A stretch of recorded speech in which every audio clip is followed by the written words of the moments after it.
আলোটা তখন ধীরে ধীরে গ্রাম জুড়ে নেমে আসছে। শীতের বাতাসে ধানের গন্ধ আর দূরের বাঁশঝাড়ের হালকা হাওয়া, শো শো শব্দ। এই গ্রামেরই এক মেয়ে আফসানা, নবম শ্রেণীতে পড়ে। বয়স কম হলেও সৌন্দর্য যেন পুরো গ্রাম তার লাগি দেয়। তার চোখ দুটো বড় ঘন পাপড়ি, নিচে যেন কালো কালের সৌন্দর্য লুকিয়ে আছে। তার লম্বা কোমল ছুঁই ছুঁই চুল ধোয়া কাপড়ের মতোই নরম ও ঝকঝকে। মুখে এমন এক স্বাভাবিক মায়া, তাকালেই মনে হয় যেন ছবি আঁকা কোনো রাজকন্যা। গ্রামের ছেলেরা তাকে দেখলেই চোখ ফেরাতে পারে না চাইলেও যেন পারে না। সেই দিন সন্ধ্যার পর তার ভাবি উর্মিকে সঙ্গে নিয়ে আফসানা বের হয় পাশের বাড়িতে। কারণ আজ রাতে শীতের পিঠা বানানো হবে। আর পিঠা মানেই চাই একদম খাঁটি চালের গুঁড়া। মেশিনের ভাঙনে নাকি পিঠার স্বাদ কমে, তাই তার বেছে নেয় ঢেঁকি। আফসানাদের বাড়িও এক সামনে ঢেঁকি ছিল। বড়দের গল্প শোনা যায় কত কাজ হয়েছিল সেটাতে, কিন্তু বছর কয়েক আগে সেটা ভেঙে যায়। এরপর থেকে বাধ্য হয়ে পাশের বাড়ির ঢেঁকিতে কাজ সারা লাগে। উর্মি আগে থেকেই হাত চালাতে শুরু করেছে। ঢেঁকির ঠক ঠক শব্দ, চারপাশে নীরবতা যেন খানিকটা ভেঙে যায়। উর্মি বলে, এই যে আফসানা, তাড়াতাড়ি হাত চালাও, রাত তো অনেক হয়ে গেছে। জানোই তো চাল গুঁড়া করে পিঠা বানাতে হবে। আফসানা মুখ একটু বাঁকায়, বাতাসে তার চুল হালকা উড়ে গিয়ে মুখে লেগে যায়। আমি কি মেশিন নাকি যে বললেই তাড়াতাড়ি হবে? উর্মি হেসে মাথা নেড়ে বলে, আরে আফসানা, তুমি দেখি রাগ করছো। আমি তো ভালোর জন্যই বলছি। পিঠা বানাতে দেরি হলে কিন্তু শীতের রাতে আমাদেরই কষ্ট হবে। আফসানা মুখ ফেরাতেও চোখের কোণে হাসিটা চাপা থাকে না। হালকা অভিমান আর সঙ্গে মিশে থাকা সৌন্দর্য। ঢেঁকির ঠক ঠক শব্দ মুহূর্তে যেন আরও জীবন হয়ে উঠেছে। সন্ধ্যার পেছন থেকে উঠে আসা চাঁদের আলোয় দুজনের ছায়া ঢেঁকির পাশে লম্বা হয়ে পড়েছে। সন্ধ্যার নরম আলো তখন আরও ফিকে হয়ে চাঁদের রূপালি আলোয় জায়গা করে দিচ্ছে। দুজনের এবার কাজের মনোযোগ দেয়। উর্মি ছন্দ মিলিয়ে ঢেঁকির তলে আর ফেলে, আর আফসানা চলে চাল সরিয়ে নেয়, গুছিয়ে রাখে। একসময় চালের গুঁড়ো পুরোপুরি তৈরি হয়ে যায়। উর্মি হাঁপাতে হাঁপাতে বলে, এই তো আরেকটুকু বাকি ছিল, শেষ হলো। আফসানা হাতের মুঠোয় মশলা, চালের ধুলো ঝেড়ে বলে, হ্যাঁ, কিন্তু বেশ ক্লান্ত লাগছে। ততক্ষণের ঘড়িতে রাত 9টা বেজে গেছে। ঠিক তখনই পাশের ঘর থেকে বেরিয়ে আসে ওই বাড়ির বৃদ্ধ মহিলা। তিনি এতক্ষণ ধরে ঢেঁকির শব্দে বিরক্ত ছিলেন। মুখে তার চিরচেনা রাগান্বিত ভাঁজ। তিনি গজ গজ করতে করতে বলেন, উফ, হাফ ছাইরা বাঁচলাম। তোরা রাইতে রাইতে চালের গুঁড়া করছিস, দিনের বেলাতে পারতি। আফসানার মুখটা কুঁচকে রাগে বলে ফেলে, আমরা কি আপনাদের ঢেঁকি নিয়ে যাচ্ছি নাকি যেভাবে বলছেন? উর্মি তাড়াতাড়ি এগিয়ে এসে তার হাত টেনে ধরে। আফসানা, থামো, চুপ থাকো।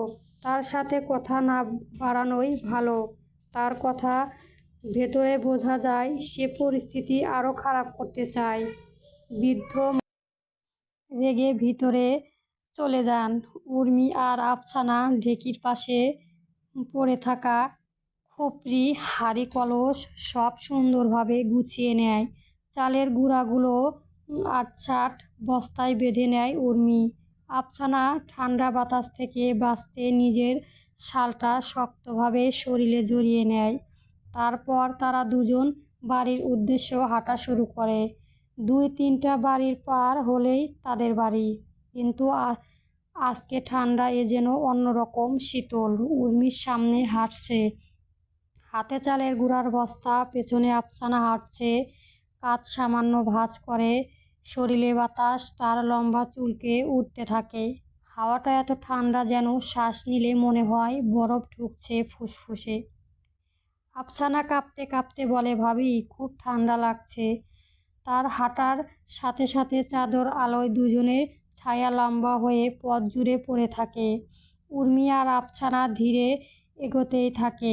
উর্মি মাথা চুলগুলো খোলে, বাতাসে দুলতে দুলতে তার পিঠ জুড়ে ছড়িয়ে পড়ছে। সামনের দিকেই এগোতেই দেখা যায় বড় এক তেঁতুল গাছ। এই গাছটা পুরো গ্রামের মধ্যে সবচেয়ে পুরনো। দিনের বেলায় শান্ত, কিন্তু রাতের বেলায় এত বিশাল ছায়া রাস্তা জুড়ে অদ্ভুত রকমের গা ছমছম করে তোলে। চাঁদের ফ্যাকাশে আলোতে গাছের ছায়া আরো দীর্ঘ হয়ে আছে।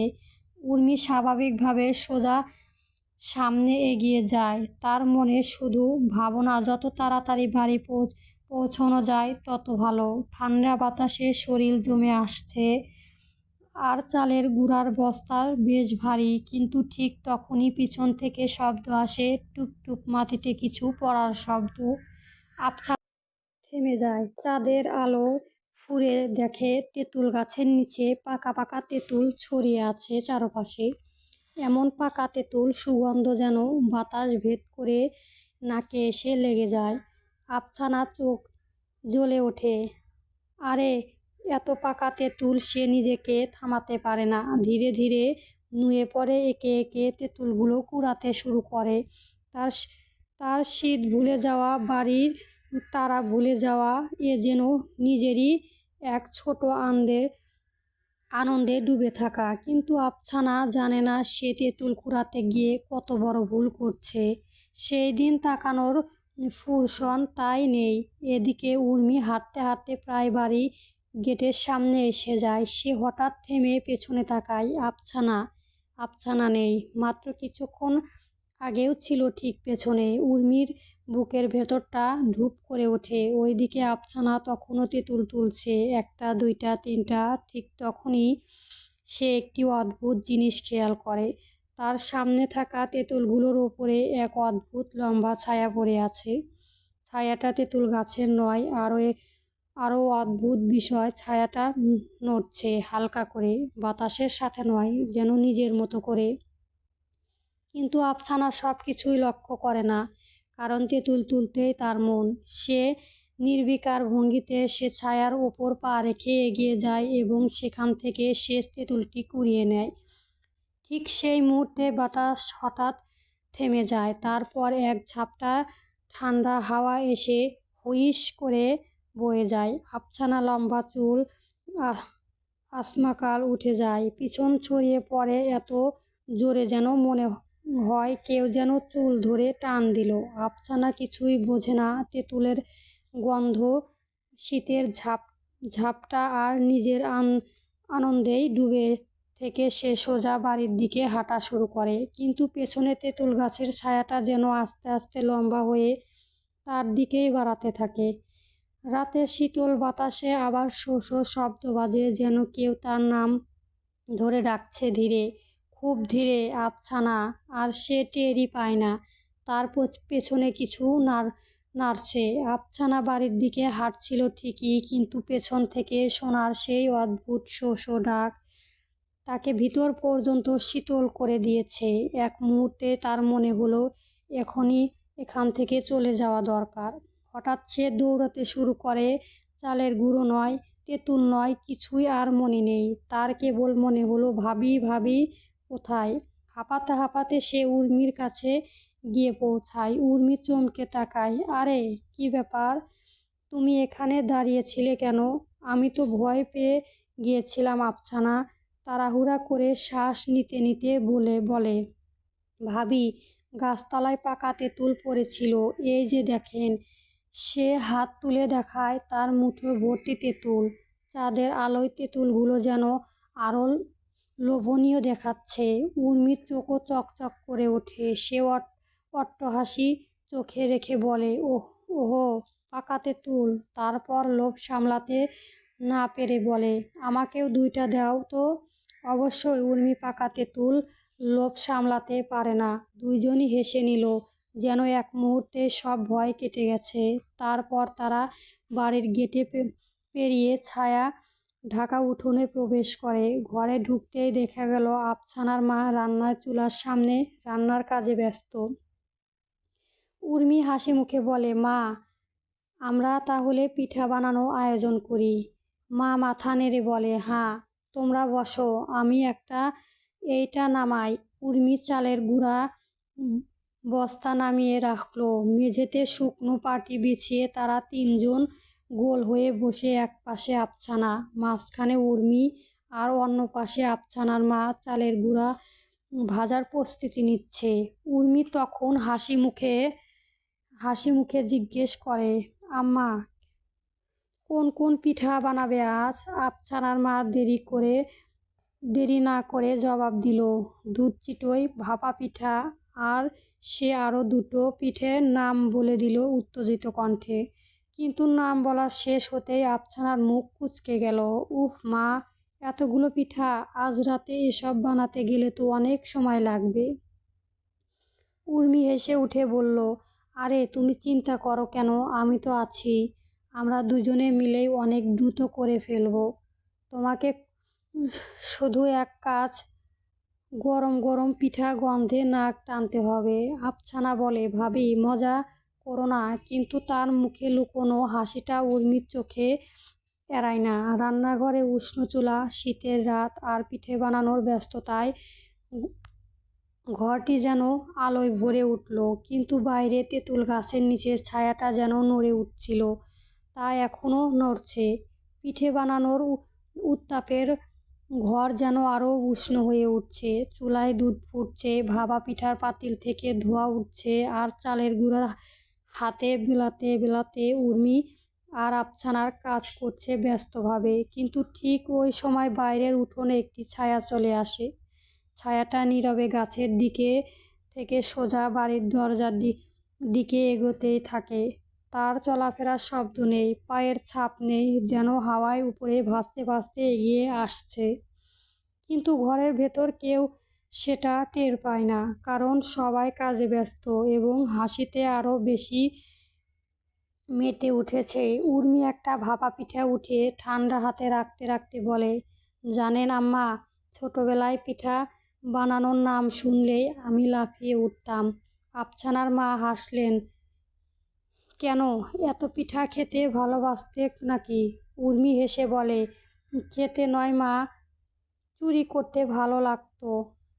আমার মায়ের চোখ অন্যদিকে গেলেই আমি ভাপা পিঠা ঢাকনা খুলে বাপ্প ওঠা পিঠা চুরি করতাম। আফসানা হেসে ওঠে, ভাবি, তুমি তাহলে ছোটবেলা থেকেই চোরই ছিলে। উর্মি তাড়াতাড়ি তার গালে হাত দিয়ে বলে, আরে না না, আমি এখন ভালো মেয়ে। তখন আমি ছোট ছিলাম। আর একবার তো এমন হয়েছে, ঢাকনা খুলতেই এত গরম ছিল যে পুরো আঙুল গরমে লাল হয়ে গিয়েছিল।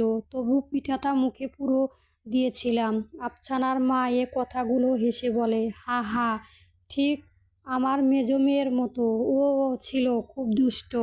উর্মি মায়ের সেই কথা শুনে আরো প্রাণখোলা হাসিতে বলতে লাগলো, আরে আম্মা, আপনার মেজো মেয়ের সাথে আমার দেখা হলে মনে হয় দুইজন মিলে পিঠা পুরো হাঁড়িটাই শেষ করে ফেলতাম। ঘর ভরে যায় হাসিতে। পিঠার ঘ্রাণ আর হাসির শব্দ মিশে একটা উষ্ণ আনন্দময় পরিবেশ সৃষ্টি করে। কিন্তু ঠিক সেই সময় উঠোনে অদ্ভুত নাড়াচাড়া। বাইরের উঠোনে যেন ভারী কিছু টেনে নিয়ে যাওয়া হচ্ছে এমন একটা শব্দ ভেসে আসে। ঘর ঘর ঘর ছায়াটা আস্তে আস্তে রান্নাঘরের দরজার দিকে এগিয়ে আসে। দেওয়ালে তার দীর্ঘ বিকৃত অবয়ব ছড়িয়ে পড়ে, কিন্তু ঘরের আলোয় আর হাসির শব্দের মধ্যে কেউ তা দেখতে পায় না। উর্মি এবার পিঠে উল্টাতে উল্টাতে আবার গল্প করতে শুরু করে। আরেকটা ঘটনা বলি আম্মা। আফসানা বলেন, ভাবি, এবার কিসের ঘটনা বলবে? উর্মি মুচকি হেসে বলে, আমাদের বাড়িতে আগুনের পিঠা শেখা হতো। একবার আমি আর আমার বোন মিলে লুকিয়ে লুকিয়ে পিঠা সেঁকতে গিয়ে পুরো চুলা উল্টে দিয়েছিলাম। আগুন এমন লাফিয়ে উঠেছিল যেন মা দূর থেকে দেখে চিৎকার করে দৌড়ে এসেছিল। আফসানা আর তার মা হেসে লুটোপুটি খায়। রান্নাঘরে উষ্ণ আলো, উর্মি হাসি যেন ঘরের সব দুঃখ দূর করে দেয়। আফসানার মা মনে মনে ভাবে, এমন মেয়েকে বউ পেয়ে আমরা সত্যিই ভাগ্যবান। তারা তিনজনে এই আনন্দ, পিঠা, গুঞ্জন, হাসি, কলতান সব মিলিয়ে রাতটা খুব সুন্দর হয়ে উঠেছে। কিন্তু বাইরের ছায়াটা থেমে নেই। রান্নাঘরের দরজার এক কোণে দাঁড়িয়ে নীরবে তাকিয়ে আছে তারা। কেউ টের পায় না ভিতরের আলো যত বাড়ছে উঠোনের ছায়াটা তত ঘন হয়ে উঠেছে। চলবে।